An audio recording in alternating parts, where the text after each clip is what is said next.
Et c'est une des pires tempêtes du siècle carrément dans la région. Donc ça c'est Allah qui agit en fait, subhanahu wa ta'ala, par rapport à toutes ces invocations, et oui, qui sont faites par des mazloumines, des gens qui sont sous les bombardements, les fameux dommages collatéraux, tous ces enfants innocents qui se font massacrer, ces gens qui ont perdu toute leur famille, qui invoquent Allah subhanahu wa ta'ala, et Allah n'est pas sourd, bien entendu, donc à leurs invocations. Donc il y a un retour ici de boomerang en fait, hein. Il y a, si vous voulez, une réponse émanant du divin, mais qui existe bien, mais qu'on ne voit pas, parce qu'on ne veut pas nous le montrer, on veut nous le cacher.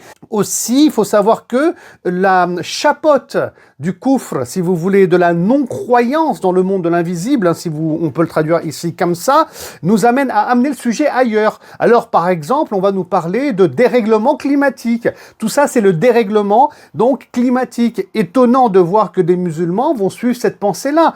Eh ben écoutez, hein, nous, en tant que croyants, oui, si on parle de tawhid, et oui, si on revient au Coran, eh ben on n'y croit pas à ces histoires. Certes, il y a des dérèglements climatiques observables scientifiquement, ok, mais la question qu'on doit se poser est le pourquoi ces dérèglements climatiques.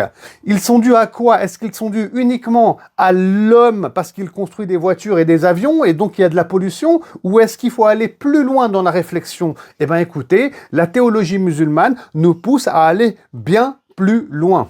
J'ai même lu un article où il est dit c'est Mère Nature qui est en colère, la Mère Nature qui est en train de créer du désordre. Et nous, on n'a pas de Mère Nature ou de Père Nature, hein. On a Allah subhanahu wa ta'ala et son système ici présent.